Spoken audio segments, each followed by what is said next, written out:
Ladies and gentlemen, I am here to address a crisis not witnessed since the late 80s.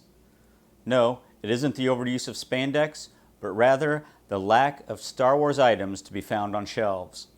Everywhere, Star Wars fans are finding empty pegs and shelves where once multitudes of figures and ships could be found. A top executive at Hasbro was quoted as saying, "No, I wanted soy milk in my Frappuccino," which did nothing to stop the panic in many fans.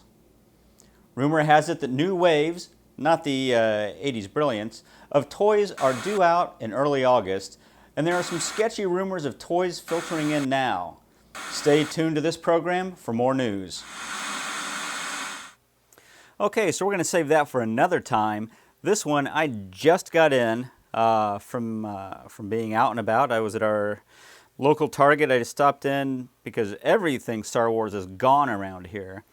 So I thought I'd stop by, see if they started trickling anything in, because, you know, in a week and a half, it's launch time for the new waves of Star Wars stuff coming out, which we're all excited about. And lo and behold, they had Clone Wars lightsabers, which I had shown earlier.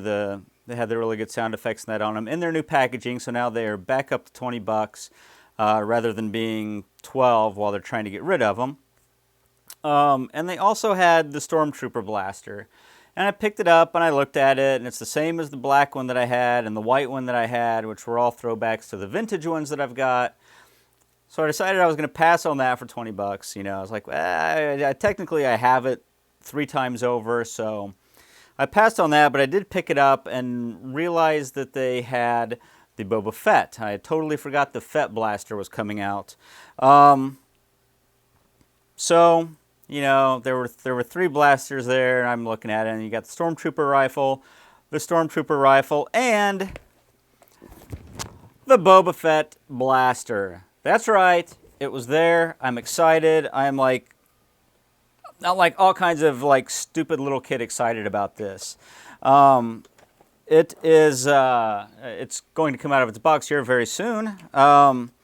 It's something that as soon as I knew they were putting it out, I was quite excited about. And so, you know, it was there. I couldn't let it get by. So I'm going to pull this out of here and show you. The sound effects on this thing are freaking amazing. Hasbro has gone like so far above what they've done in the past to get sound effects in that right for their toys coming out now. And that just thrills me to no end. And, you know, again, it's here as a pistol for the blaster. And it does have the shoulder stock that you can clip on. But there is a big warning that says, "Attach pieces together. This is a one-time snap." It's right there at the bottom of the box. And my goal with this is actually to paint it. So this one, despite all of its glory as a brown, gray, and green weapon, is going to end up being its standard, you know, slate colored with you know, with the marks on it, the scrapes on it, the weathering. So I'm not putting that together right now because I want to be able to paint everything separately, then connect it. This is just a short and sweet one. I couldn't not come back and talk about this one. I couldn't hold this off until a later video blog to let you guys know that if you catch this out, snag it, because I don't think these things are going to be around gathering dust on the shelves. Once I do get this one painted, then I'll probably keep an eye out for a second one that I'll just keep in its box and be all groovy with it.